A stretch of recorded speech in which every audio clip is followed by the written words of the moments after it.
everybody, it's Ken, and I'm hanging out with Brandon and Beth and Dill and everybody to talk about blogging. But before we get into it, I want to say this about blogging. And I put this title up here, Brandon. I know you've never heard me say this, but this is what I love about the internet. You work once and you benefit over and over. Think about this. And Brandon, I think when you got into the home inspection business, it was more internet related and all that now. But when Beth and I started, I mean, it was face to face. You have to go out to these offices and talk to the individual agents or the brokers or both Hmm. and try to get some business coming in. The internet was really not much. I mean, we still had handwritten reports, that kind of thing. So you had to really tell your story over and over and over again. And you really only had a chance to talk to the agents or the brokers. You really had no interaction with the home buyers or home sellers or, your prior clients, that kind of thing. There just wasn't a way. Unless you sent a physical newsletter. And please know we did that in the mail. We used newsletters back then, just you had to mail them. So there wasn't a chance to work once and benefit over and over. But today, when you look at the opportunity to produce a blog post, and then from that blog post, you can produce all kinds of other things, that stays on the internet forever. So it Hmm. better be a good blog post, right, Dale? It's Because ugly blog posts will still hang around too. yeah. So this is an opportunity for us that for as home inspectors to really really get some tremendous benefit from the strategy. Now, Brandon, have you got any good home inspection stories that you tell? Oh yeah, all the time. Yeah. Mhm. Well, I got a bunch too, and and the list goes on, of home inspectors. I mean, we're the best friends at cocktail parties. You know why? Because what happens? We have the most interesting stories. I mean, if you were an accountant, no, God bless accountants. I'm not mad at them. I love our accountant. But the fact of the matter is, how much interesting stuff would you have to talk about in a blog post?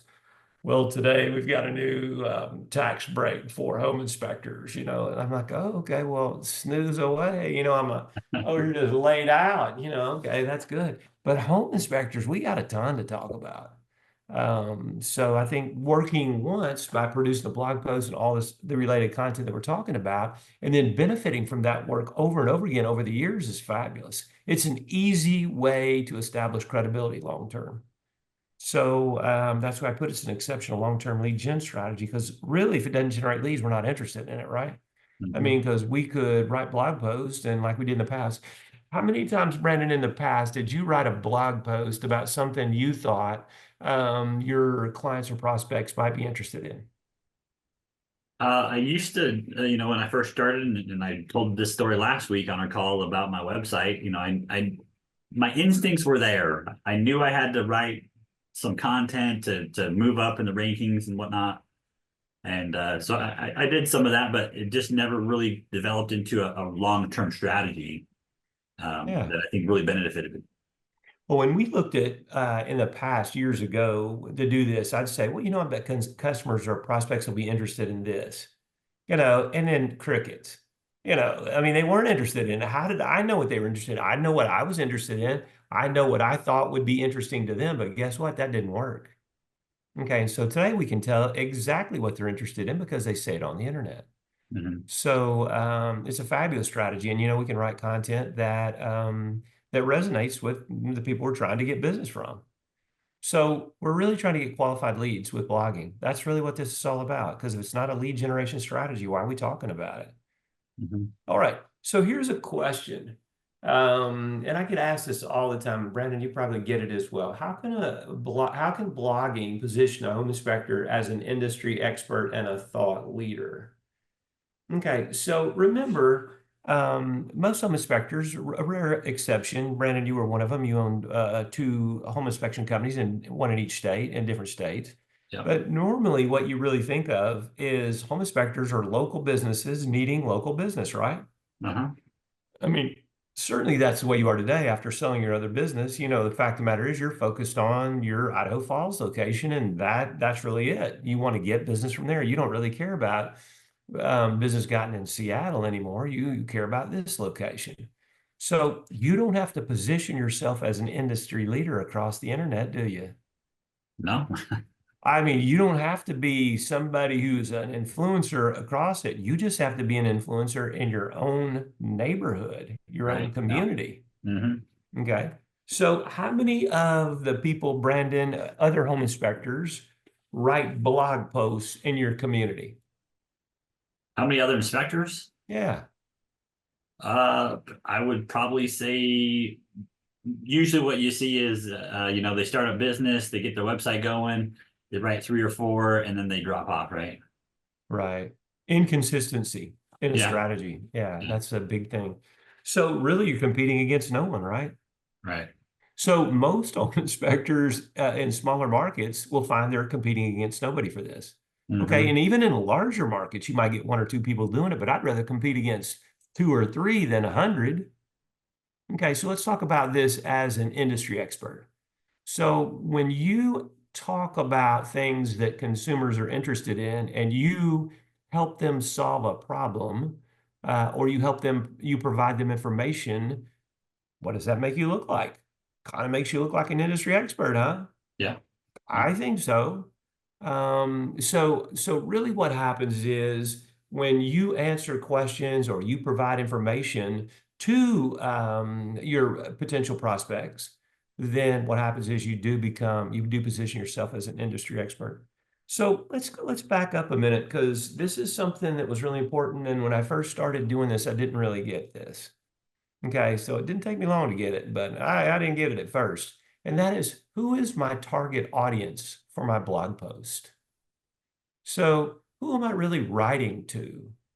Okay, so what happens is the best way to write a great blog post is put somebody up there, a fictitious person on your computer when you're writing, and everything you're doing is having a conversation with that person, right?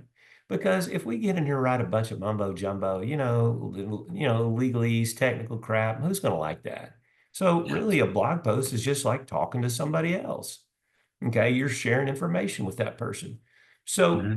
when you think about writing a blog post, Brandon, who do you think, what target audiences do you really have? I think there's three major target audiences that we should be writing blog posts to.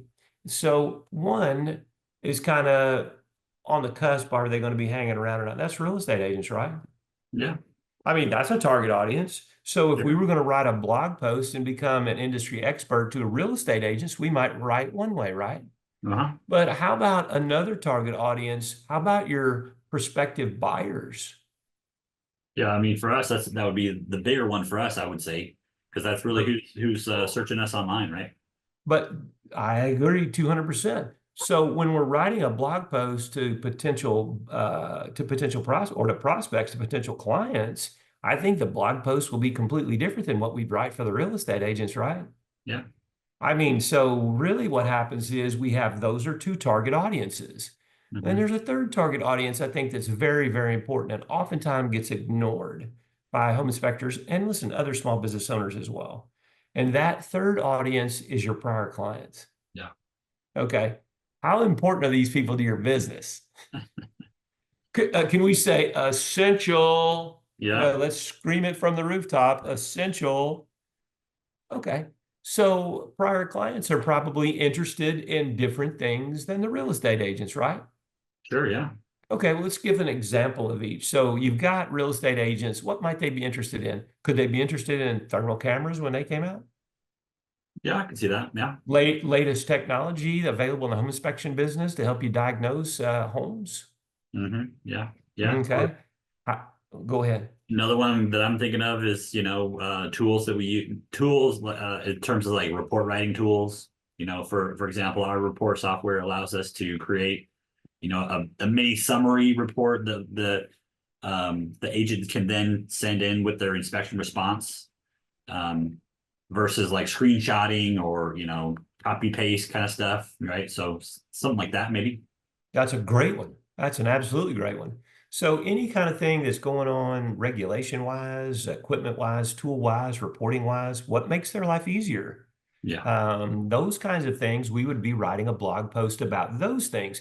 Well, when you write those things, does that make you an industry leader to them? Sure. Yeah. It sure does. What about a thought leader? Okay, Hmm. when you think about a thought leader position, One of the things you could be talking about is the future of home inspections, Hmm. or how we hire, or why we hire the people we hire. I mean, I could think of a lot of things that would establish you as an industry thought leader.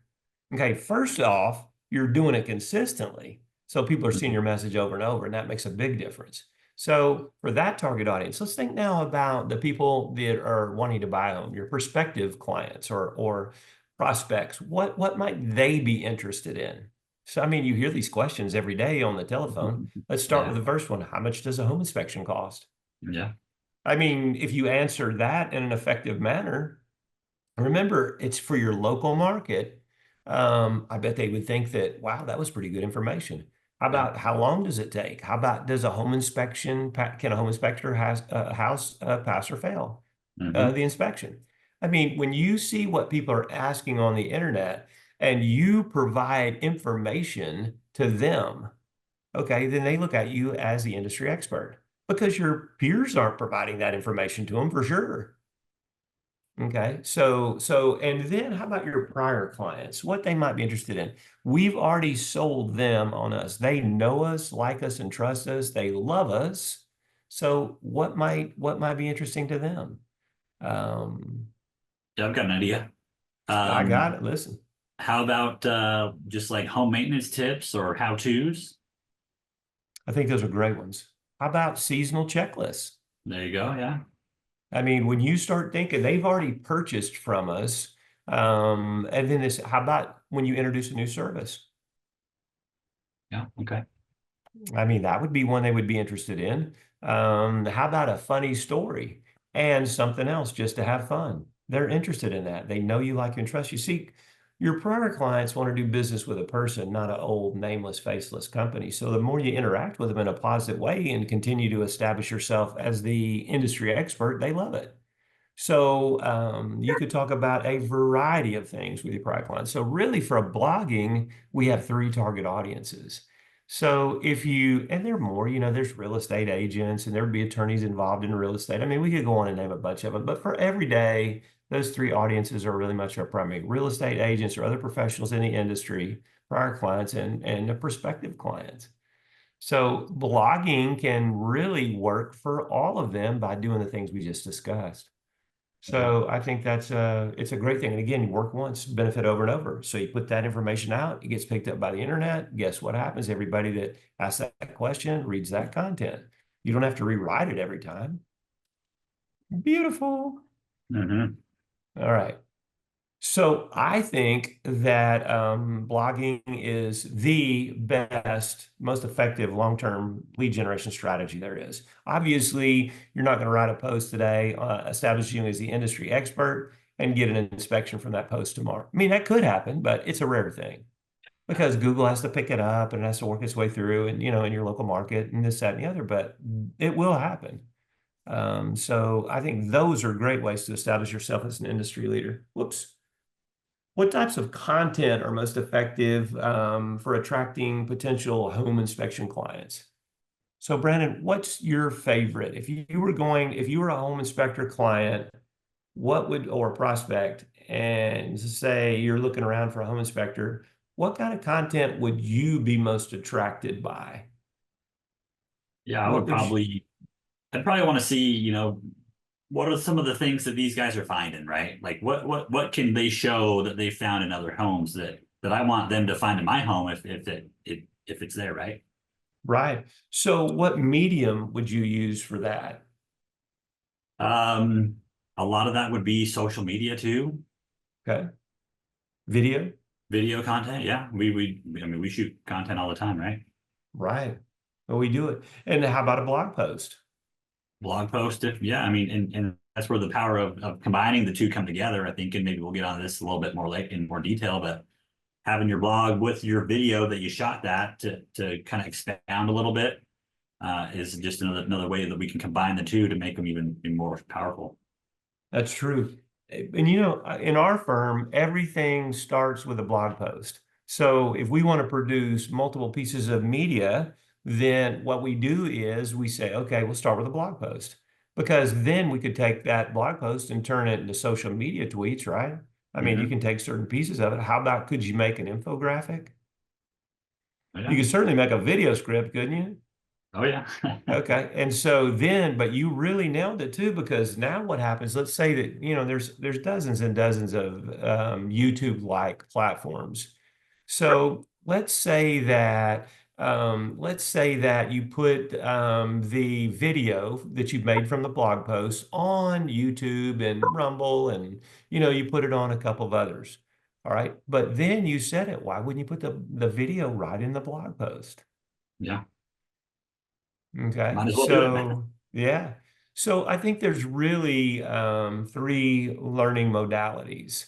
One of them is people watch, some of them are people read, and some of them Yeah. people listen. So everybody has their preference. So we have to provide the content in a way in which everyone can consume it. For me, I would rather read it and hear it, then watch it. Okay, so reading is my first one. So I always read a blog post, but I'm probably not typical. I mean, how many people go to this TikTok or these other places and watch these videos? Hmm. I mean, some of these people on this TikTok thing live on the thing, so but it's all videos. So I know Instagram Reels works great, and Instagram Shorts work Yeah. great. So people are consuming a lot of video. Okay, so video, we could use social media, we can use infograms. Uh, so all kind of different things that we can do from it.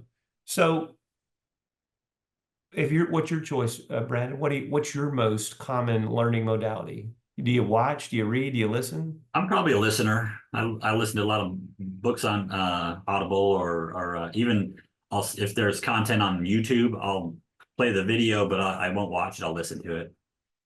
One of the things I really love about video today, especially with subtitles or captions, you can hear it, you can watch it, and you can read it. Yeah. So it combines all of the learning modalities together. Okay, and that wasn't possible in the past. And one of the things I really like about video is when you have the description. Now you can include chunks of your blog post and get people's interest again, and then links back to your blog post on your website. So it really then starts giving you SEO love, okay? Hmm. Because you have backlinks on YouTube for your website, and people are looking at there and coming to your website as well to look at it. Okay, so let's just ask them. Jason, how about you? Would you rather watch or read or listen if you were going to consume content? I like to watch videos, YouTube or something. Okay, so that's great. I mean, I think that, Jason, I think that's probably the majority. Anthony, how about yourself? Which one do you like? I mean, are you a watcher, reader, listener? Uh, I'm a little bit of all three, um, Hmm. if that's possible. Hmm. So a lot of times while I'm inspecting, I may be listening to a book while I'm inspecting, sometimes on Audible. Um, while I'm out walking or something like that on my daily walks, I may listen to a YouTube, or I may even just put the screen up and watch it for a little bit while I'm walking. And then I'm always reading something, man. So I'm a little bit of Hmm. both. But if I had to choose between the three, I'd probably be more of a watcher, something like YouTube or TikTok, something like that. I think that's really just seems to be the biggest learning modality of people Yeah. watching. Yeah. Um, so that's one of the things. But if we don't start with a blog post, then we can't produce social media posts that are effective or video scripts or all the kind of things like that. So I think what happens is we have a lot to watch as home inspectors. I mean, Yeah. how many cool videos could you take in one inspection? I'd love for you guys, don't do it now, please, but pull out an inspection report that you did this week or last week. It doesn't matter to me, just a current one. And then go through those inspection findings and say, which one of these would make a great video? And you'd see in one inspection how many video opportunities there are for you, right? So if you dominate YouTube with the videos from your company, that really starts to brand you as an industry leader. So you'll never run out of subject material as a home inspector for blog posts, videos, all the different things.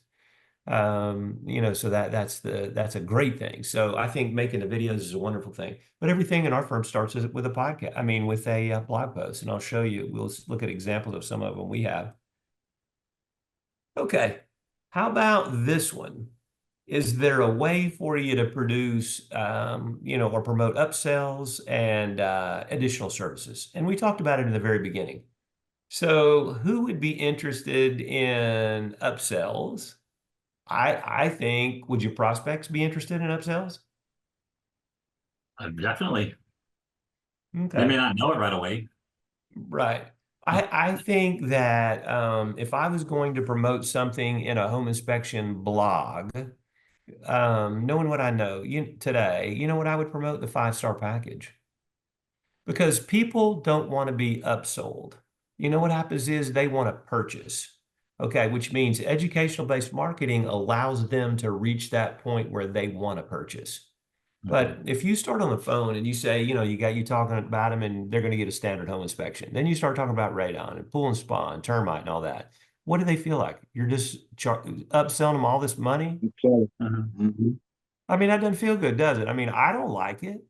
Have you ever purchased a package on the internet where it says, congratulations, you've purchased this package, but if you purchase this, they don't call it an upsell, this second upsell, then the fact of the matter is it'll enhance the package you just bought. Now that package will stand on its own, but if you go ahead today and put your credit card back in, you can have this upsell. I'm annoyed by that. You know what? Just let me have everything I need at the price, then I'm not going to be upsold. I don't like that. And Yeah. customers don't like it. Okay, so what Mhm. happens is I would be promoting my 5-star package. So let's say they don't want to take it. You can always say at the end of the article that you have a standard home inspection as well. Mhm. Okay, so there's one to do. How about who would be interested in additional services? How about your prior clients? Yep. Yeah. Product lines for sure. I mean, how many times have you got a new service offering? What if you went with Sewer Scope?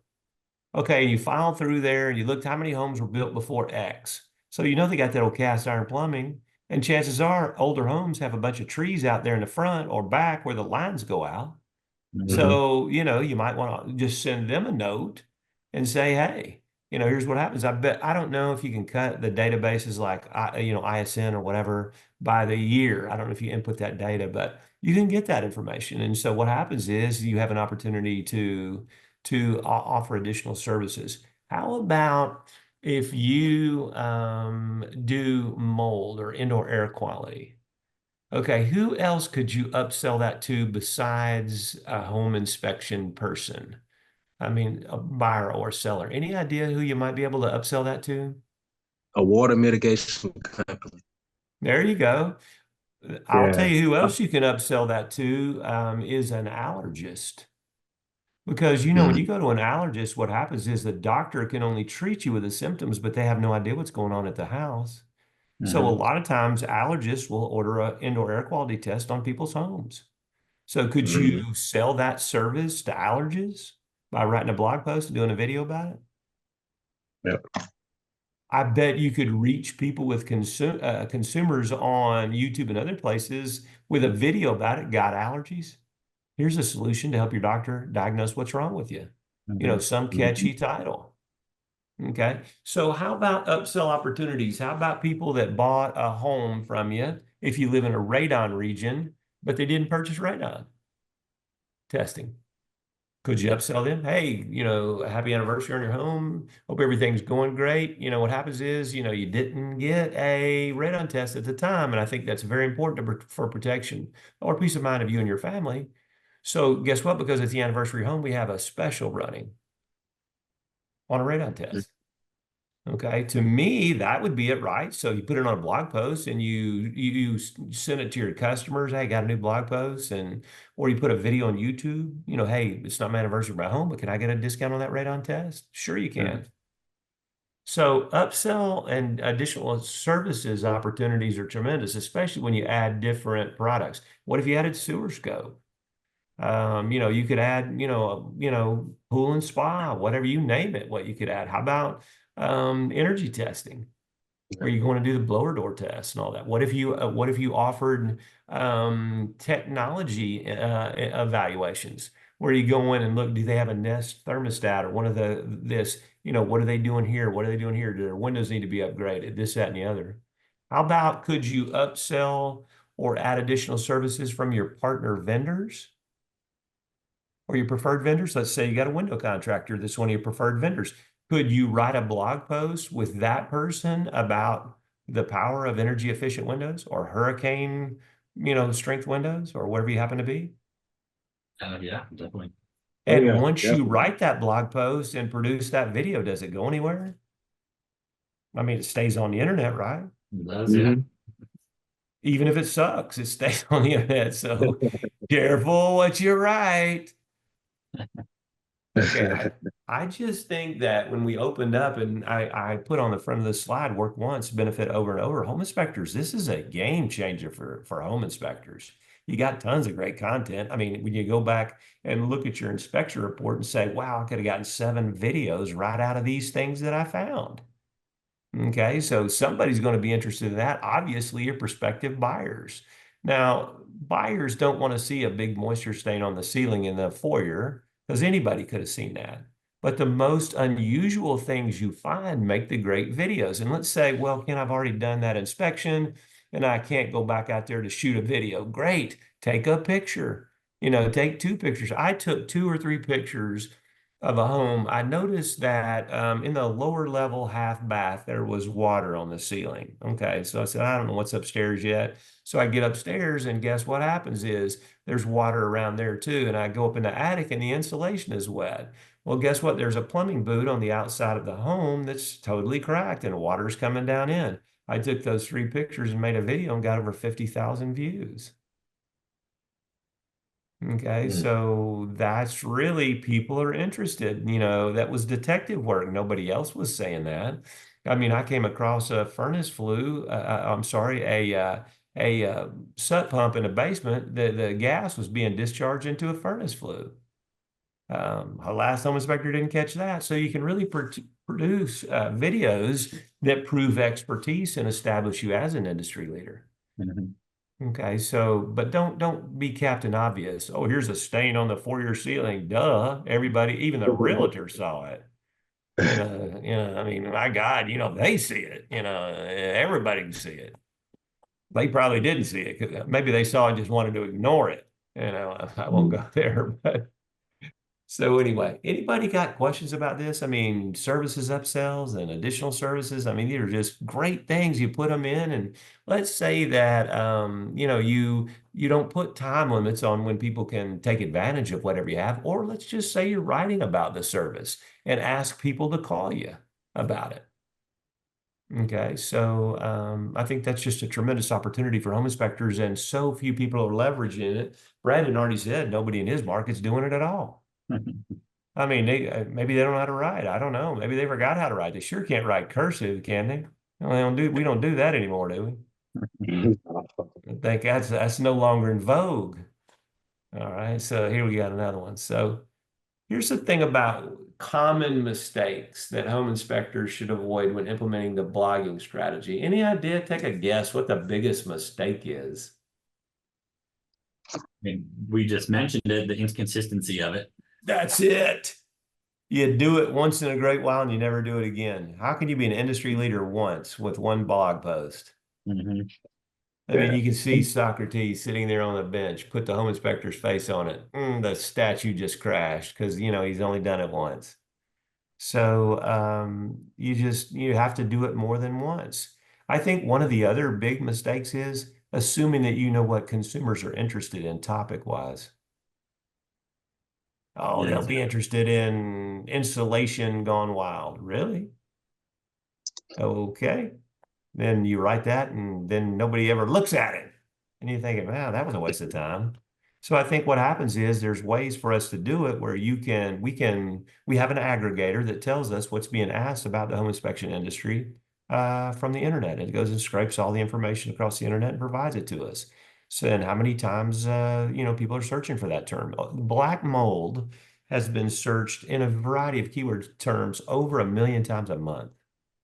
Okay, so one of the things is, have you ever gone in and looked at a home where there was black mold in the shower? I bet you could take Mm. a photo without revealing where the address was or who the client was. And could you put black mold, question mark, harmful or no issue, question mark. There's your title. Okay. So people is typing in black mold, guess what? It comes up. All right. And then you have a great blog post about it. All right. So I think home inspectors, first, are inconsistent. Secondly, they think they know what topics people are interested in without doing keyword research. Okay, so that's a big thing. I think the other thing they do is they're boring. Just because we're home inspectors, you have to be boring. Nah, not at Uh, all, man. I don't think you do. Beth will tell you, said, this lady asked me, said, Ken, are you a comedian? Are you a home inspector? And I said, girlfriend, I am some of both. You have a home inspection with me. It's a Ken show. We had a great time. When you got finished, you got, man, I like that guy. So you don't have to be boring. There's nothing boring about us. You don't have to be, although I bet everybody could picture somebody in the industry in your own local market that might be a tad boring. Okay. So you know what I think one of the other common mistakes are? We try to write in home inspector ease. So if you say reverse polarity, does anybody know what that means? Nah. No, Could tell me, you folks. could you say, wow, when I evaluated this crazy electrical outlet, the hot and neutral wires were reversed? Or the hot and ground, whatever you see. So, people say, oh, there's a leak under the soffit. The consumer's saying, what's a soffit? Yeah. Okay. So, you got to really get down and talk to people. I think if you write conversationally, so think about this.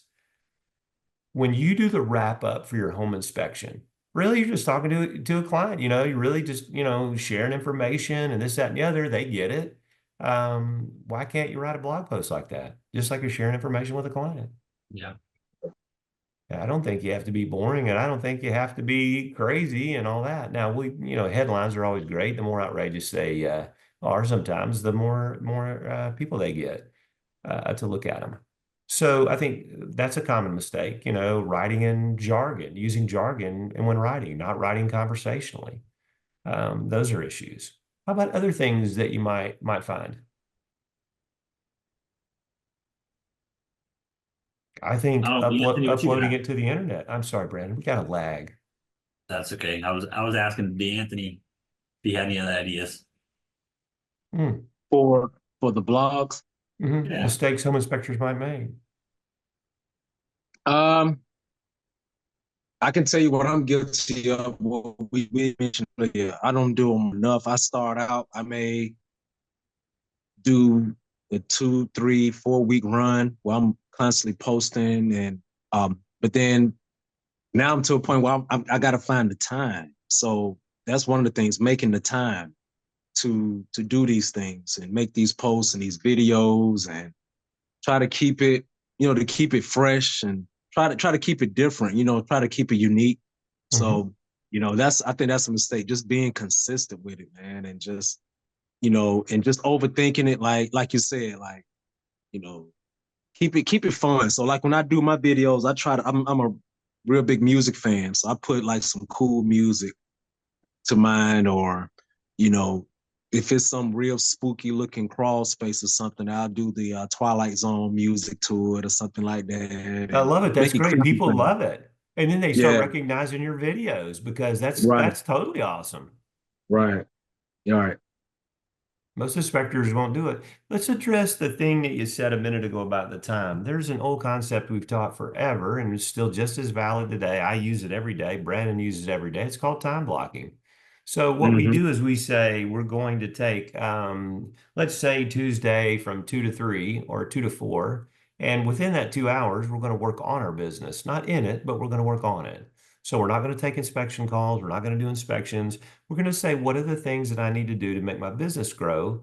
And then you're going to time block within that 2 hour period. I'm going to write a blog post. If you just wrote two a month, that'd be all you'd have to do. If I'm going to get some video Okay. ideas and look for them, okay, that's perfect. That's what you would do. Oh, I really probably ought to look at my website and see is anybody looking at it. That'd be something you could work on your business about. How about do I need to hire someone? Do I need staff? Do I need those things? So working on your business in that time block instead of in it allows you to move your business forward. Small business owners are notoriously bad about not blocking time for the things they need to get done. So, you know, what Mhm. happens is you're just running on the home inspector hamster wheel, and you're going to keep doing it forever until you make some changes. So time blocking is a very useful tool. You don't have to do it like Joe Smalls, one of our good old friends from years gone past. What he would do is on Sunday morning, he would get up at 5 o'clock and he would work for 3 hours on his business where nobody was calling his name or he had no client calls, this, that, and the other. And he did planning, organizing, and evaluation of his firm so that he could move forward faster. And he was very successful with it. So you have to say, you know, what time can I set aside? First, how many hours a month, and then when? And then when somebody calls you for an inspection, you know what happens is you say, I'd love to do it, but I already have an appointment at that time. So let me offer you other times that I am available. Okay, because if you say, oh, I'm going to take a $400 or $500 inspection, that's great, but that doesn't move your business forward. Okay, so you're just going to keep taking those 400 or 500 and you'll never have time to do blog posts, videos, and other things, which are tremendous long-term lead generation things. Yeah. See, because what happens is you're constantly chasing new business, right? Mhm. Constantly chasing that new business. But when was the last time you sat down, not just you, Denny Anthony, but everybody listens to this call, and you sat down and said, you know, my prior clients are the most valuable asset I have. These people already know me, like me, and trust me. And they would like to do business with me and they like to refer me to others, but I don't communicate with them. You know, I don't stay in touch with them. So what could I do as part of my planning process to increase the leads I get from my prior clients by taking some actions today? So you could actually just put a plan together. You know, we have it all on the different websites that we have free content for it, what you can do. So that's the kind of thing. So time blocking will allow you to do the things that we're talking about. But if you don't time block, you're just going to be chasing that new business on that wheel every day, every day, every day. It kind of gets tiring, doesn't it? Pretty soon you'll Yeah. weigh about 12 pounds. You know, keep on running, man. You know, pretty soon you're just worn out, and you know, but why not let the strategies that we're talking about in the internet, you know, you get on there and build your business there and let people come to you. We call it inbound marketing. Now they see something that you wrote or something, a video that you did, and now they're interested in calling you. I think one of the other mistakes that home inspectors make is they don't put a call to action in their blog posts. Okay, what you have to tell the reader what you want them to do next, right? Or they just close out and say, that's great information, don't take action. So what is Yeah. the call to action? Is it call us today? Or is it, you know, for more information on this, go here, or here's a lead that, you know, or here's a piece of information that you can download so we build a list? I mean, what is it you want them to do? So that's a big mistake they don't do is they don't add a call to action. I think one of the other big mistakes is they don't know anything about local SEO. So they write a blog post or they produce a video and it goes nowhere because it's not rising up in the search engines because they don't know anything about local SEO. And when you're time blocking, if you're doing this on your own and we're not doing it for you, then you have to say, what is local SEO and how does it work? And then you have to learn it, and then you have to apply it to your blog posts and other things so they move up in the search engines. Your website, but there's a misnomer about this. You know, really what they say is, you know, I have to get my website to the top of the search engines. That's all good and fine, but that's very difficult sometimes. The easiest way to get to the top of the search engines is to answer a question that someone's asking and then write a blog post about it. That shows up when they type in Home Inspector Atlanta, whatever it happens to be, depending on your keyword phrases. So it's blog posts that you want to get up into the top of the search engines. They're way easier than your whole website to get in there, and people are seeing it. And I'll show you in a minute where if your blog is connected to your website, when you land on somebody's blog, they're already on your website, so they can schedule now, they can do the whole thing. Mhm. And Beth, if you don't mind, if you would pull up, and we'll show it in a minute, we'll let you share your screen. But somebody who's doing a premium blog post and has a premium blog post set up, okay, on there, so that you know, call to action, all that, so everyone can see it as we go along. So there's a lot of mistakes that home inspectors make in blogging to make the strategy ineffective when they could just make these changes and really get going with it. Let's look at that. We got a couple more here, and then I want to show you some stuff. So we talked about the long-term benefits. Okay, industry leader, thought leader, expert, more leads, all those kinds of things. So I think the benefits, the SEO benefits, are really great. And we do this tool like in a blog post. If you put your website link, then what happens is that's out there, so your website link is in there. But I think the long-term benefits of maintaining a consistent blog are tremendous. So I think, I don't want to really spend a bunch of time on that because it's a complicated topic.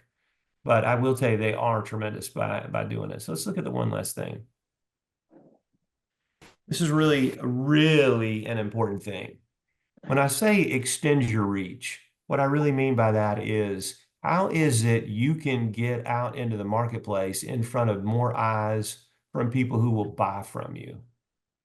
Okay, so when I say extending your reach, that's really what that means. Now, how many of you would be willing to come on a podcast or do an interview or other things with someone else in the real estate industry? Would you be willing to do that? Yeah, I think. Yeah. Okay. What about if somebody in the industry asked you to write a blog post about a particular topic? Would you do that? Yep. Okay. So that's what guest Yeah. blogging is about. I appear on other people's podcasts. We have a podcast that we have 58, Dill told me 58 episodes. And we bring guests. So what happens is people that see you as an industry leader in the home inspection business will oftentimes ask you to provide them with a blog post. So you have to say, how does that extend my reach? So now you're on somebody else's podcast or video with them or blog post, and they are promoting that blog post. And those people that are reading that blog post or watching that content don't know you from Adam. Okay. So now you've been introduced to a whole new group of people that you didn't know before. So let's think about some place that you might provide a guest blog that would be very effective. Brandon, why don't you think, who could you guest blog for that would be very helpful to them and it would be helpful to you? Any ideas? Oops. How about real estate agents? You're muted, Brandon. So Brandon, you're muted. yeah, that's why we can't hear him. He needs to unmute himself. Anyway, what happens is real estate agents are one of them. Okay, so you could write a blog post for them.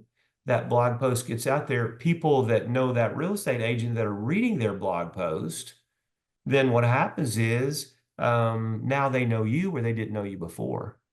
Okay, and that is hugely powerful. I mean, that's extending your reach big time. Here's another one. How about if you have a preferred vendor list, and let's say the plumber wants you to write an article for the plumber, and other people are reading the plumber's blog. Now you're out in front of all of those plumber's readers, and they didn't know you from Adam. Okay, so you've been introduced on that blog to somebody else. There's a link back to your website. So a couple of things happen. One of the things that happens is it's tremendous from an SEO standpoint because you're getting a backlink from a local vendor that's relevant to your industry. So from an SEO standpoint, it's a tremendous opportunity, but it's also a tremendous opportunity to get more leads. Okay, because somebody's going to need a home inspection that they know. All right, and the more you do it, the better off you are because those posts will stay out there on their blog or those videos will stay up on YouTube on their account and people will see them over time. Okay, and this is what we're talking about long-term SEO benefits.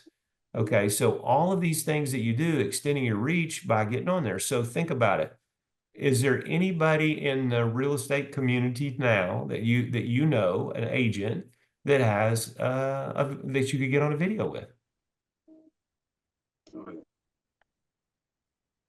I mean, anybody, is anybody out there doing video? My Yeah, I've done a few of them, like With real estate agents. Yes, like Beautiful. Instagram lives or Facebook lives. We have we just have a chat and they bring me in as a guest and explaining home inspections and things like that. So Yeah, those are usually pretty good because, you know, like I said, it introduces you to a whole new audience on that particular realtor's website or their social media page. And so sometimes I get new followers as a result of being on their Mhm. Instagram lives on their or their Facebook lives. You know, Yeah, one of we've the got. other things that happens, DeAnthony, is this. When you are a guest on someone else's Instagram Live or whatever it happen is that an implied endorsement for you by the host? I Yep. mean, that's an implied endorsement. I mean, obviously, Mhm. if you were Ned in the first grade, you wouldn't be on there, right? So Right, you're the go-to expert, right? right. Okay, so what happens is now, if you need to know about this, go to DeAnthony. And I'll tell you where we used it when we had a division. We had new construction, residential resales, and we had eaves. And we had four guys that just worked in our eaves division. And the synthetic stucco was just turning into be a problem. People would call us up and say, I got water coming through the house underneath my windows in the front. What is it? So we went out there and we would evaluate it, talk about it. But we guest blog. We run a radio station in Atlanta in the morning show, the home show. We guest blog. We did videos with other guests. You know, all kinds of people that brought us business like that, and it was an implied endorsement of our company. Our phone rang off the hook from that. Now, if we advertised that, we it was crickets.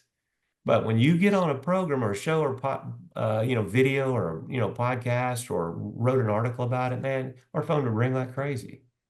Mm. So guest blogging or being a guest on any type of content is fabulous. So I would start with the local real estate agents. And if you don't, let's just say this, you don't know who does it. Well, go to YouTube and type in, best real estate agent, how to choose the best real estate agent in your market. You put in your city or town, and you're going to see YouTube videos come up. Well, are you working with that agent? So let's say he or she, let's say she has videos and they're really quite good and you know her. So would you call her on the phone and say, is there an opportunity for me to guest blog or be a guest on one of this, on one of your programs? Would that add value to your readers or your watchers? And if they say yes, then plan it. I mean, it's nothing but a tremendous win for you and extending your reach, building your SEO.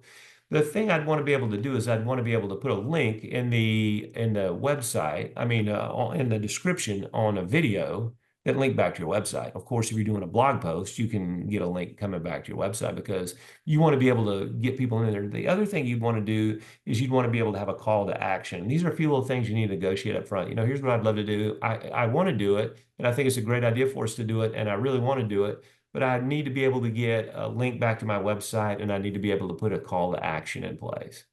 So let's say that you were talking about, changing the plumbing boots on the roof of your house.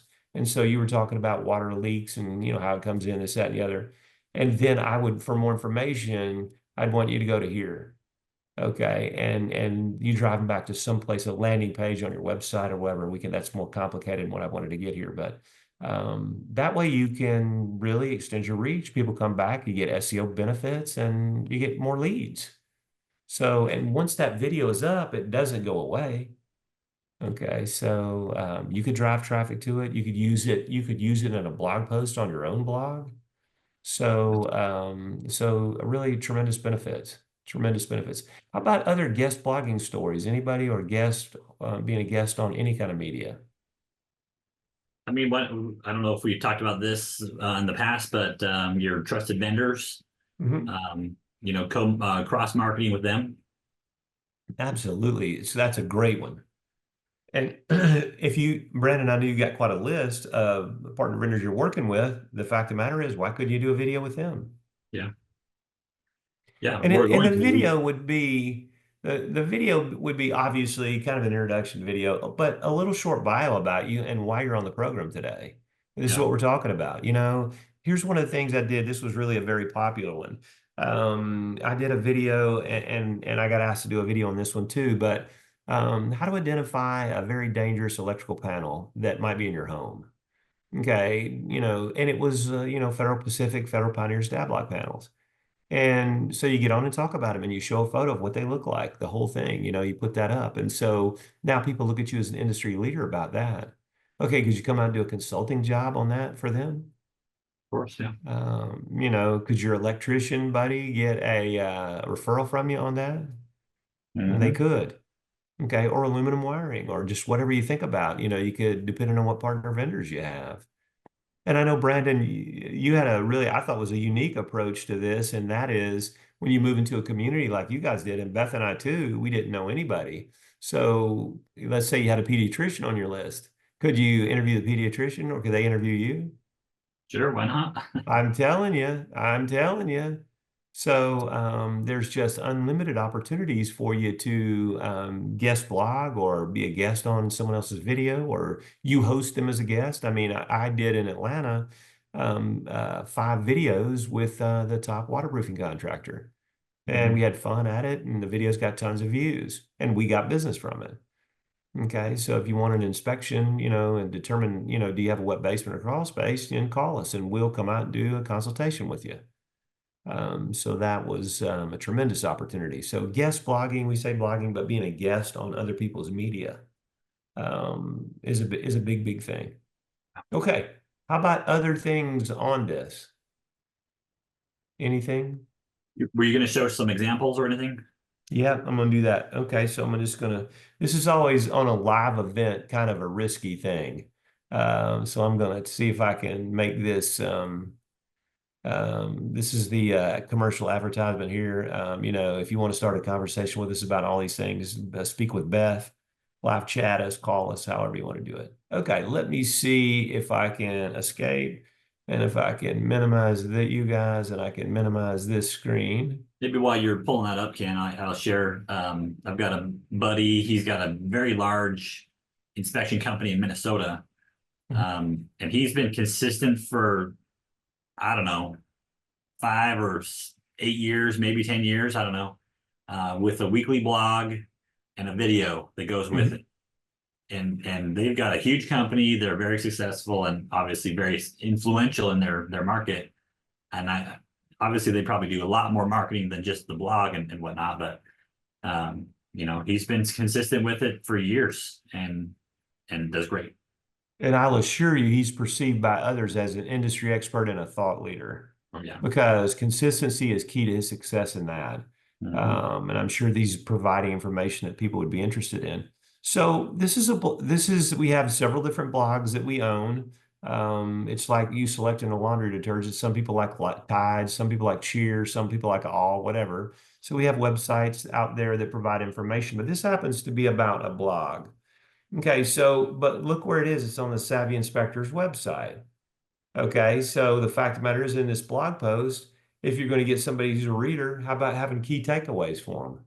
Mhm. When you read this article, what are you going to get? I mean, how many times do you have multiple things to do every day, Brandon? Has that ever happened to you that you have more than one thing to do? On occasion. That's what I say. On occasion, it does happen. So if I'm going to invest my time in reading an article, I want to know what I'm going to get from it.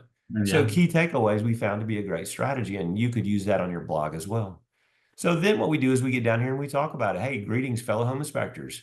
You know, ready to turn your blog into a client attracting powerhouse. So you know what I'm doing? I'm just talking to you just like you were just at an inspection. I'm talking to you just like I'm talking to you right now. Okay. So we're talking about different blogs. Here's one of the things I learned. You know, write this content. Look, I've used and please know we have a staff that does this. I write the articles and, you know, and produce the articles, and they do all this fun stuff. But look at a piece of media that's in there. You know, write this content, content that solves real problems. Okay, so here's one, you know, top 5 red flags every home buyer should look for. Okay, so could you have kinds of posts like this? How about hidden cost of home ownership? What your realtor might not tell you. Think those are pretty good headlines? There you go. I mean, somebody's looking for a home inspection. They type home inspection Atlanta, and this comes up number 2, hidden costs of home ownership, what your realtor might not tell you. I'm reading that. Mhm. Okay. How about seasonal maintenance checklist? Keep your home in your you know, in top shape. Decoding home inspection reports. What those terms really mean. People that are looking to get a home inspector, they're reading these. How about the smart truth about, and then you put the most common problem in your area. So this is a blog post that we wrote for you guys. Okay. So we're trying to share with you what you need to do, why you need to do these things, but you need to write a blog post like this that conveys that message, why people should do business with you over all others in your market. Okay. And that's what this is about. So we talk about home inspection ideas and we give you details here. Okay. But what happens is we offer you something free. Okay, as home inspectors. Now, why in a blog post would we offer you something for free? Okay, so content not bringing in leads, fix it with our free guide. Okay, so you click on it and guess what happens? You get that free guide, right? Mhm. Any idea why we would do that? I The do. reason why we do it is we want to build a list, right? Yeah. Okay, so we know that you're interested in blogging now, so we can send you information that's relevant in the mail about blogging on your email. So we're giving you the guide and we're giving you 3 or 4 emails that help you use the guide in a way that makes sense for your business. Okay, Mhm. but think about this. Could you offer a free checklist, home inspection checklist in this blog for for home buyers? Yeah. And And we if do it. they downloaded your branded checklist, and they're using it, think they're interested in it. So you've got Yeah. their email address. Could your autoresponder send them 3 or 4 messages? Hey, have you found the perfect home? And oh, by the way, when I say, checking the water in the crawl space, if you have to wear swimmies and a goggles, maybe that crawl space is too wet. So you send them some funny things about the checklist. Okay, that's why we do it. It's called list building. Okay, then we go on down here and talk to you about, posts that are most effective. Okay, and then we talk to you about all kind of different things. But look how we've used media in here to make it so it's not just a big bunch of blog text. You know what I'm saying? It has to be interesting for people to read it.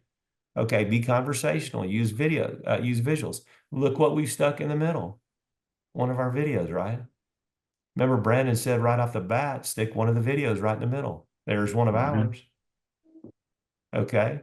So in the blog post, there's your video. But all of this started with a blog post. So from that written blog post, then our team put together all of these elements. It doesn't have to be that hard. And if you just did 2 a month, it could be super easy. And it doesn't even have to be this, it doesn't have to be this sophisticated. Okay, so again, another opportunity for you to get a free list from us, a free piece of information. Okay, so you could if you're selling radon, let's say you're upselling radon, why wouldn't you get a checklist they could download or information they could download on radon and follow them up with emails that are automated? Okay, so here's one of the things about it here. Do you have an author's box? Okay, because what happens when somebody reads your content, right? Wouldn't an author's box be helpful? A bio? That's all this is. Tells you a little bit about me and how to get in touch with me. Okay. So we want you to comment. If you liked it, share information, ask questions, that kind of thing.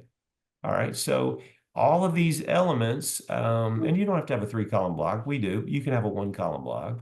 All of these things that are in here, these elements, are what make great blog posts. Home inspectors read them. They think that we're right for them. They ask for our help, start a conversation with them. They talk to Beth. Beth finds out what they need. If we can help them, we help them. If we don't, we give them some other ways to go, places to find other information that they might need. Okay, this helpful information helps home inspectors, but this same helpful information can help prospects. It can help your prior clients, and it can help your agent base or other professionals in the real estate business. Okay, so here's one. We have one that fits other people. Here's one that's called digital products for home inspectors. Get more leads, Facebook. We talk about all kind of things. Again, list building. Okay, what's trending? Here's the editor's choices. Here's one that's pretty cool. This has different ones. Are you interested in attracting more leads every time a home inspector? So why every home inspector needs a blog. So on this particular website that interests you, you click over and it puts you on this website. Okay, so you can use the same thing. It could put you on a different story within your blog. All right, so these are just tools that we use to help people understand, turn more leads into clients, home inspection conversion tips. All right, so we know that home inspectors are interested in these things. So what you have to do is write content or articles about things that home buyers are interested in, which is one target audience. Prior clients is a separate target audience. And then, of course, your real estate professionals or mortgage brokers or others are a third different target audience. So I understand that every home inspector wants to generate more leads, right? So turn more leads into clients. This is written for every home inspector, but there's some written for new home inspectors. And there's some written for seasoned home inspectors, some for one-man shops, for multi-inspectors. So those are target audiences for us. But this is how it's done. Now, Beth, did you by chance find a post and a website, a blog that you can show where somebody had a Sure. premium blog? You already have it up? Mhm. Okay, so let me unshare. So I'm going to say stop sharing. If you just want to share your screen. Okay. Hey, I've got a question, Ken, while she pulls that up. Okay. I do have to jump off because I got to get to football practice, but I Uh-oh. do want to watch. I do need to watch the recording when it gets posted because I want you to answer this question. How does AI and writing blogs and AI look in terms of the future? And is that going to be a good model to use moving forward? You don't have to answer it just yet. We can go to Beth, but whatever you want. And I'm going to Well, jump off. before we get started on that, and you can jump off, that's a great question. AI offers a tremendous opportunity for the future of all content creation. One of the things that we use AI for is we'll get a list of topics that home inspectors in our case are interested in. And then what I want each story to have is an angle. What's the angle we're going to take for the home inspector about this topic? And AI can really help you with developing angles. AI can help you generate good calls to action.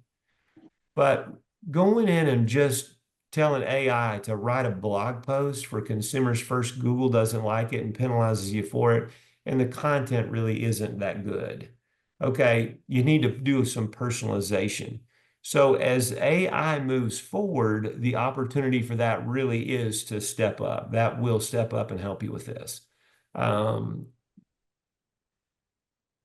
Before AI couldn't read a website, and we beta test. We have several different AI platforms that we beta test. Okay, and we said, can you now read a website? And the response from AI was, we can now read a website. So we said, we want you to go to this website and analyze it and answer these questions. And it did. Okay, so as we move forward, I think AI will have a bigger part of content creation. But here's the thing, okay, and this is what you have to figure out. Okay, we have a voice.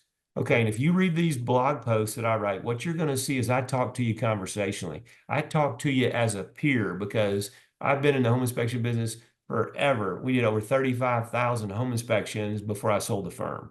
Okay, I'm still involved with home inspectors every day. I talk to you as a peer, so the conversation is peer to peer.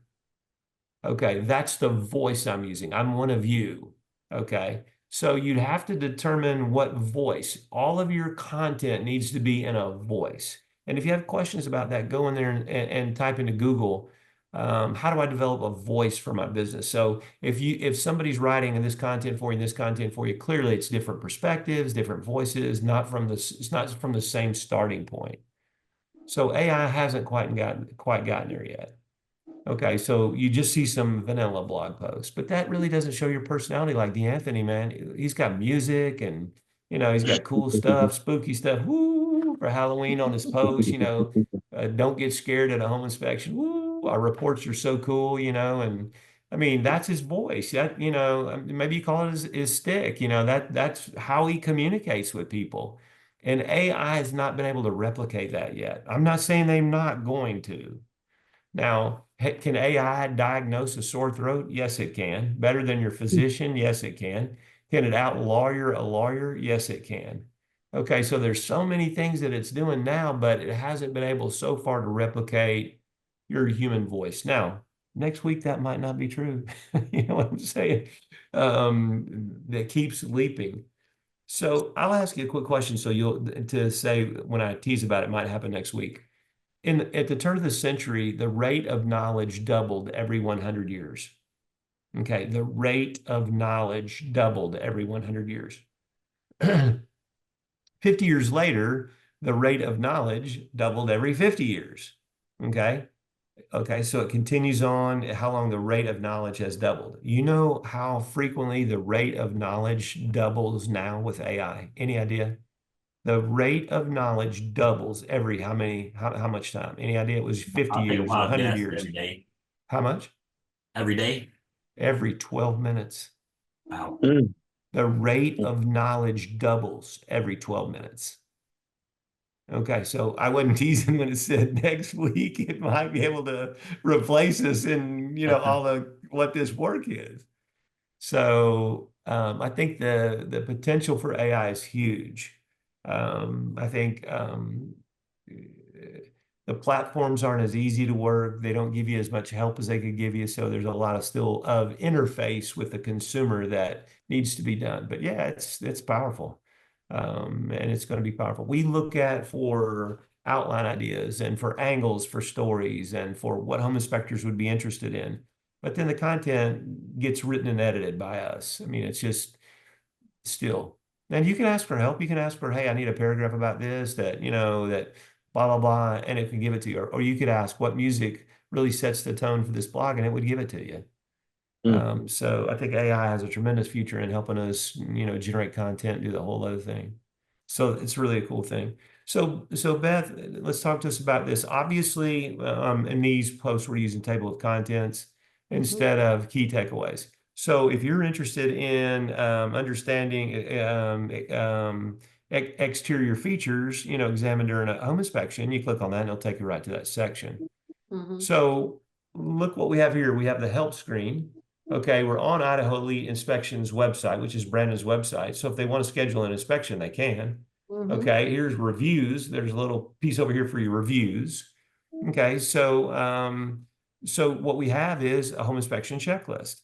Okay, and that's what it says, essential exterior home inspection checklist, what to look for. Customers are interested in that. They want to know when they go out there, they want to have their inspection goggles on as well.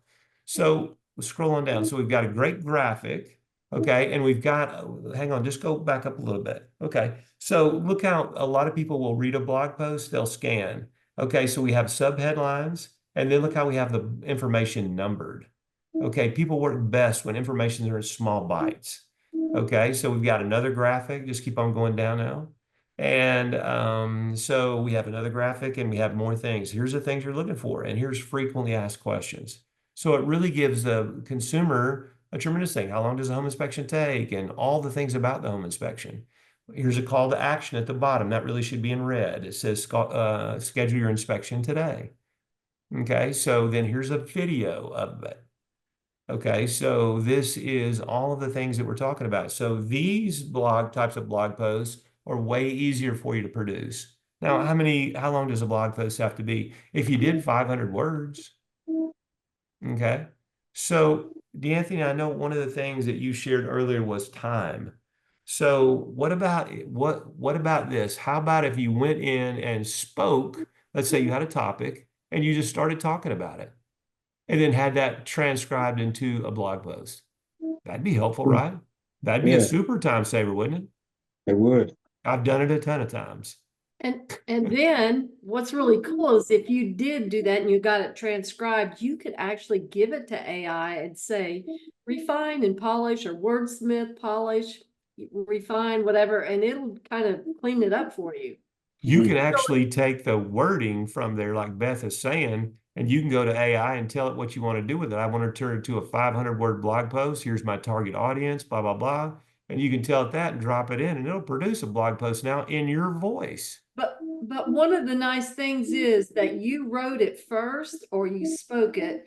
And so it's going to carry on you with what AI does. It is so cool. It really Is is. that cool? I mean, have you ever thought about just speaking it? So you got a topic, you're super knowledgeable. Right.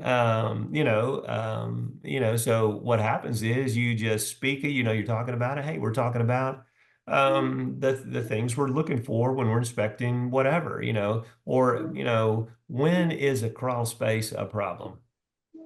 And then you start talking about, you just write down 3 or 4 things that you want, points that you want to make, and you just start talking about them.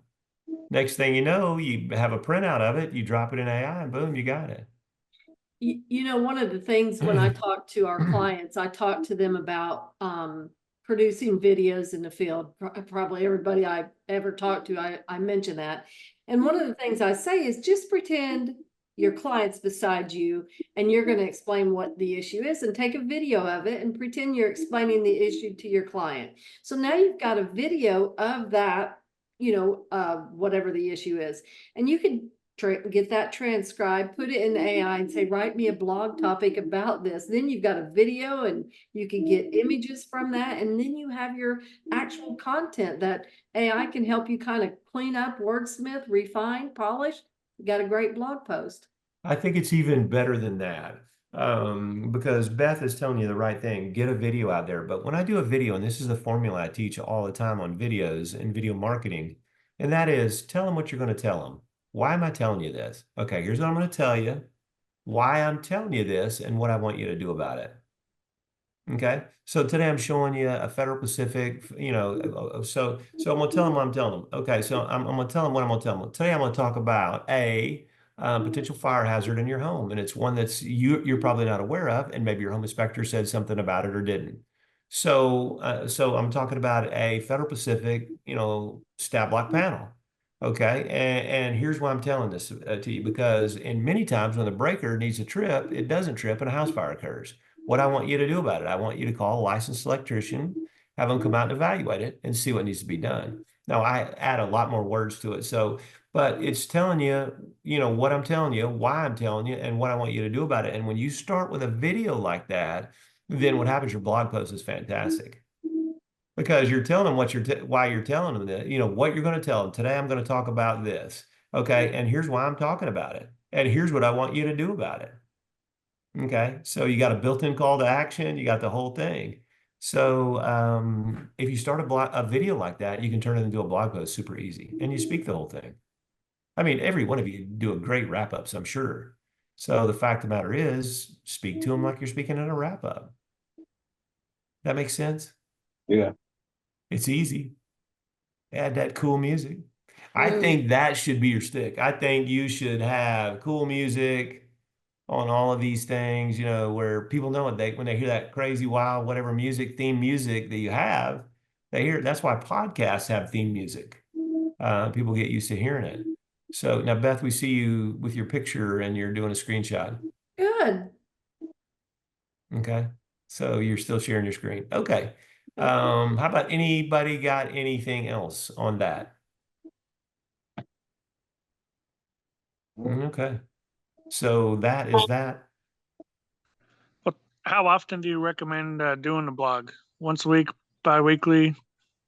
Okay. I recommend keeping it simple and starting slow. So if you did 2 a month, okay. If you just did 1 a month, at the end of the month, you got 12. Okay. But the biggest thing is people don't time block and they get busy and then they're inconsistent.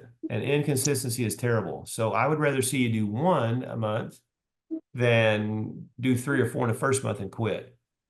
Okay, so I would say start with 1 and the first month, and then kind of perfect it. The next month, do 1. And then if you got it down, then the third month, maybe you do 2. But you'll get the hang of it really quickly. And people will like it. And we can help you with keywords and what are people asking on the internet. And you have to understand what services you're providing. If you're doing radon, there'll be a certain set of questions. If you're doing mold or indoor air quality testing, if you're doing pool and spa, all of those will have different questions that people are interested in. And all you do is just speak it or do whatever, shoot a video about it when you're in the field. But even if people aren't asking questions about it, if you want to prove or demonstrate expertise, shoot something interesting in the field in a video, and then kind of backwards, make a blog post from that and include it in there. You can go about it either way. I've done it both ways. To me, it's easier to start with a blog post if I'm sitting here and I have topic ideas that I know consumers are going to be interested in, whoever your target audience is. My target audience is home inspectors. Yours are, prior clients and real estate professionals and prospects who are looking to buy a home. So you have a completely different target audience than I do, but you have 3 target audiences. So when you're writing, you have to understand, am I writing for my agents? Am I writing for my prior clients? Or am I writing for home buyers looking for an inspector in my local market? You have to understand that, because the perspective that you'll have, like, when you write an article about how long does a home inspection take, or can a house fail a home inspection? That's really for home buyers. Your prior clients aren't interested in that topic because they've already purchased a home from you, and you inspected it. And the real estate agents aren't interested in that. So that type of article is strictly for home buyers, and you should add some of each. I don't know if you should add on your blog anything for real estate agents. I mean, that's great if you can do it. You're building relationships with them in other ways. But the two I would be working my blog mostly on would be new business clients and ones that have already done business with me, so your prior clients. And I would make all of the articles that perspective for that target audience. What are they interested in? I mean, how about home maintenance of all kinds of things? You can talk about, how many times have you written those limbs need to be trimmed back off the gutters in the roof? Okay, I mean, it's a standard it's a boilerplate thing. You just push the button and it goes in there. But you know what? Why? Why are you saying that? I bet you can make a nice little blog out of that. Okay. And if you had an example where rats or squirrels got in the attic and they came in from the tree limbs, that's even a better post, right? Okay, so you see, the best blog posts tell a story. Storytellers are the best salespeople. Okay, so if you're telling a story about, hey, here's some squirrels living in the attic, do you have a family living in your attic? Oh, it might be Mr. and Mrs. Squirrel. And so people are like, well, I heard some noises up there. Well, here's how they might have gotten in. They came off that limb right onto the roof and through your venting. So, and if you had a couple of pictures of squirrels, in the attic, or, this, that, and the other, it makes your blog interesting and memorable. Okay, then add the cool music. Okay, don't be boring. So I would write all of my articles would be for that two target audience in the beginning, home buyers and prior clients. And I would start with expertise proving thing, grab an inspection that you did in the last week or two. Go down there and see which items might be interesting. Which ones did you find that were particularly weird? What was the craziest thing you found on that inspection? Okay. One of the things I did that went on was air conditioners gone wild. Okay. And I did a video on it, and then we wrote a blog post from the video. But these air conditioners were outside disguised on the condensing units. Okay, they were leaning, so the compressor was wearing out. The intakes were stuffed with all kind of stuff, and the dryer vent terminated right behind the air conditioners. So when they're sucking that air in, they're sucking that lint right into the cooling fins. Okay, and I'm showing all this stuff. One's rusty, one has a fan motor with a wire sticking out. That thing got over 50,000 views. Okay, so I mean, was that a pretty successful video in establishing expertise? What's in that inspection report that really would strike a chord with people that are wanting to buy a home? People want an expert. You know what they don't want to do? They don't want to buy the money pit. They want to know why you should be their choice over all others in the marketplace. Okay, and expertise proving videos help consumers understand that. Combine that with reviews and what your website says, and boom, you get a win. I mean, when we do workshops, we asked one time how many people got 100 home inspections booked on their website without ever talking to the client. People held their hands. Said, keep your hands up. 200, 300, over 300 people got over 300 inspections booked directly on their website before they ever talked to the client. Guys, how about that? I mean, you're asleep at night, ching ching, the money drops in your website. Okay, so these things come from using the techniques and tools that we're talking about. Establishing expertise, be an industry thought leader, answer questions that people are asking. Don't answer things people aren't asking because they don't care. Okay, add that cool music. I love that idea. I mean, I would be adding some kind of thematic music for all of them. So how about other things? So Jason, start slow, one a month. than when when you start master time blocking.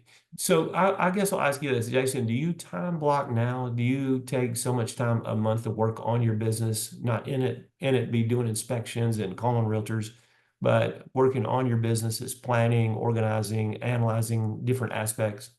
You spend any time now doing it? Yeah, I do. I try to do about 30 minutes a day, just kind of review everything and then figure out better processes to get it done. But I try to do a little bit every day. Okay. So I would encourage you, and if you looked at my calendar, and I use a paper calendar called Planner Pad, and I always have, I'm the only one in the company that uses it, but guys, because I'm the president of the company, nobody really complains too much. But on there, it has different time slots. And what I'll do is I'll block a 2 hour or 1 hour time slot. And within that 1 or 2 hours, then I say, here are the things that I need to accomplish between 8 and 9 in the morning. And here's the thing I need to accomplish between 9 and 10. And I work 50 minutes. I take a 10-minute break. I come back, I work 50 minutes. I take a 10-minute break. Okay. At the end of that 2 hours, I've accomplished two things. Okay. I've worked on my business in two areas. Now, you might have a bigger task. And so I'm going to block 2 hours today. So 8 to 9, I'm going to work on this aspect of the task. And then the next 50-minute block, I'm going to work on this. And then I'm going to come back on Tuesday or Thursday. And I'm going to block again 2 hours, first 50 minutes, I'm going to solve it. And by the time you've done the fourth 50-minute block, you solved it. Okay. Because if you don't know the strategies that you need to employ to get people that know you, like you, and trust you, if you don't have strategies to turn them into a brand fan of your firm, you lose. Okay. At Southern Home Inspection Services, we own 1/3 of our business, a little bit over 1/3 of our business every year came from it. Now, guys, we're doing 1.75 million in home inspections. Okay. 1/3 of our business. Okay. So that didn't happen by accident. Okay. We marketed the hell out of our prior clients. We kept in touch with them. We talked with them. We sent them valuable information. We interacted with them on a long time basis and a regular basis. And so you know what they did? They're sitting in the lunchroom and their buddy comes in and said, the wife and I have been out house shopping. We finally found the perfect house for us. There was 12 other people bidding on it. We actually got the bid. Everything looks great. And you know what my brand fan says? I have the perfect home inspector for you. And they give them your name. And so when that brand fan gives their buddy your name, do you think the deal turns on price? It doesn't. They call you up and say, hey, I got, John Smith is your biggest fan. He just told me here's what happened, blah, blah, blah. And you know what happens is, when can you come out? Price is a secondary consideration when someone personally recommends you. But if you don't have a plan on how to mentor and work with your prior clients, you lose. Okay, so those are the kinds of things that you work on when you time block. What is my plan to make that happen? And then how am I going to implement it? And then one of the things you work on is, once I implement it, how's it going? Did it work or didn't work? And if it didn't work, what do I need to do to make it work? Okay, so those are the kinds of things you work on when you work on your business, not in your business. But I just don't think, I'm glad you do it 30 minutes a day. Please know that. That's better than most home inspectors. However, I think you could be more effective if you did it twice a week for 2 hours. Okay, so are you going to have to give up an inspection? Maybe. But down the road, will that be less important? I mean, you're building a business, okay, not running on a hamster wheel. Okay, you're probably running on a hamster wheel too, but you are building a business. And to build a long-term successful business, you got to do these things. So anyway, we have coaching clients that I have coached for years and are in the 7-figure income deal, and they do this all the time. They work on their business a certain time each week. Strategies come out, their team implements them, boom, done. They started off as one-man shops. So now they're we got one that started with us as a one-man shop, and he's got multiple cities and the whole thing, inspectors, and I think he has 34 home inspectors now. So, it's just started as one-man shop, just like everybody else. So, but he worked on his business, not just in his business. So you can do it too. There's no reason why you can't. All right, I'll shut up and here and find got anybody else got any questions before we go? I'll be glad to take them. Anything, it doesn't matter. Are real estate agents going to remain in the market? There's one you ought to be asking yourself, right? DeAnthony, how about now? How about in your post Setzer Burnett in your market, are buyers agents going away? No, no, not at all, man. They they're pretty hot and heavy here in Atlanta, so it's going pretty well. So when a buyer's agent tells the customer, the buyer, when the agent tells the home buyer, you have to sign this agreement, an exclusive agreement. And when you sign this agreement, it says if there is no buyer's commission paid by the seller, you owe me this amount of money. You seeing any of that? I mean, that's the law. They have to do that. No, I haven't. At least I haven't seen any of my realtors haven't mentioned it. Yeah, as what I see, they're still out here working, man, and finding But houses for clients. Now, what they are, I think the market is shifting. They're doing a lot more listings now. Like some of my top agents, they're doing a lot more listings, and then a few buyers are sprinkling in here and there. But yeah, it's a lot more listings, and I'm assuming, with this election year and everybody's trying to wait and see, what's going on, what's going to happen with the interest rate. Um, so that's what I'm seeing a lot of.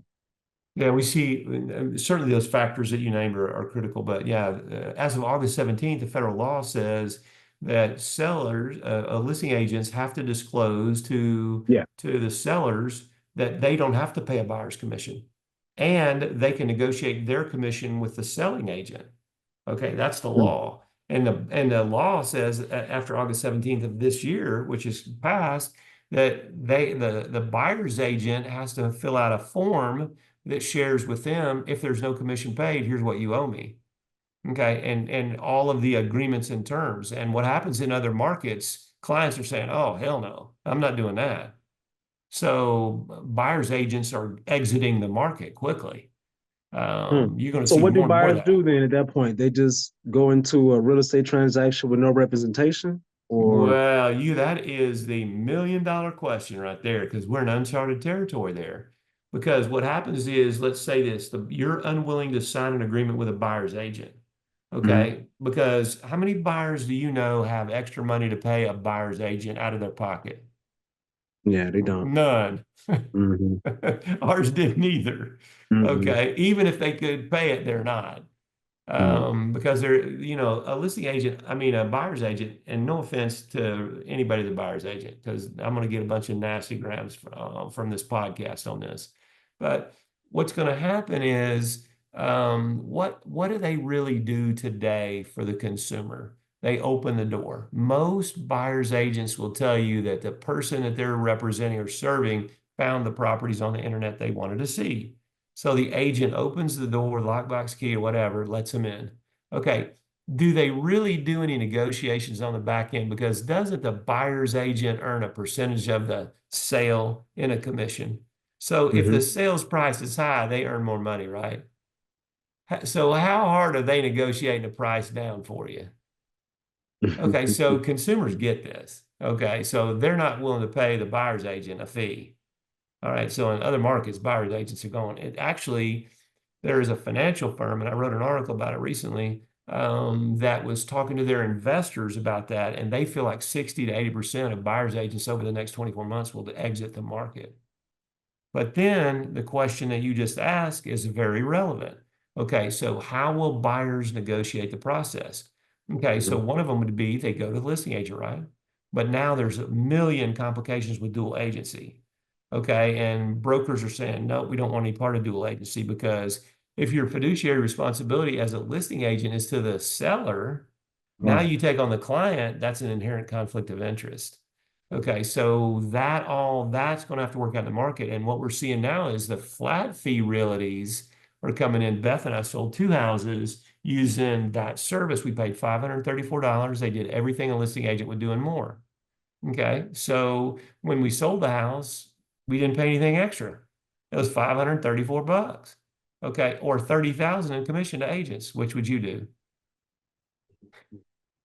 So you're seeing new services enter the market. You're seeing, did you know on certain properties with Zillow and all these guys, if the property's unoccupied and they own it, they give you a code and you go in and do a self-tour, a Yeah. self-guided tour of the property. So the market is really changing. The real estate market is in the middle of what I call a giant disruption.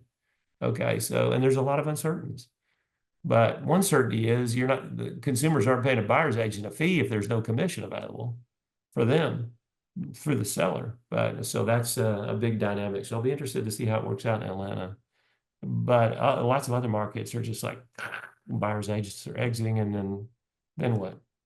There is the federal law doesn't deal with then what. It just says here's the rules. Then what is going to be then what. So we'll see a lot of different ones. I said to Brandon, I think you should own a flat fee realty company. So you can go in and charge a few $100 and be finished with the transaction, and you earn your money, put it on the internet, and you're finished with it. Now, the one that we deal with has closing attorneys. They'll negotiate your contract for a small fee as well, the whole thing. So that service does exist, and they're in Tampa, Florida, but they serve most of Central Florida completely. So new things are happening. So I didn't know. Jason, how about in your market? Are you seeing buyer's agents going away? No, not at all here. It's kind of same. We got a lot of, I'm south of Tampa, Mhm. and yeah, we still have a lot of buyer's agents. They'll do a lot of the remote deals for the clients that are up north or not even present. They'll just handle the transaction down here for them. So And are I, they getting in a buyer's agreement with the buyer? Any idea on that? And the buyer I has to be aware they're going to pay them a fee if there's no commission available? I'm not aware of that. I'd Okay. imagine, I hope they're still being open enough with the customers that they tell them about these changes, but I haven't It's heard. a violation of federal law if they don't. I mean, the real estate agent Keller Williams and the board of realtors and all these got tattooed for $183 billion in fines because for this. So they better be telling people because they're gonna be in big old trouble, and the broker's gonna be in worse trouble if he's not informing them. So you'll see it as the year plays out. But you're seeing buyers agents exit because of high interest rates, lack of inventory. The list goes on and on. Those marginal players are going to be finished. But it's estimated that $30 billion could come out of the commissions, and the real estate agents put that money back in sellers' pockets. So it's a big deal. So it's been interesting to see. I see in other markets the buyers agents are falling out right and left. So that's interesting. Anything else you want to talk about? I'm a world of useless knowledge. All right. With that said, I'm going to say good night. I will tell you that underneath this recording that'll go up, there'll be a lot of resources for you about blogging and all those things. If you just want to come back and listen to the recording or come back and just go to that section and check out all those resources, I think that'll really help you become a better blogger and a better industry leader. Home All right, Inspector folks. Huddle. Everybody have the rest of the evening off. Great job. I have to go to another meeting. Thanks So for being here, Jason and DeAnthony. All Thank right, you you're guys. welcome. Appreciate it. Thank you. Okay, see bye-bye. you Good soon. evening. Bye-bye.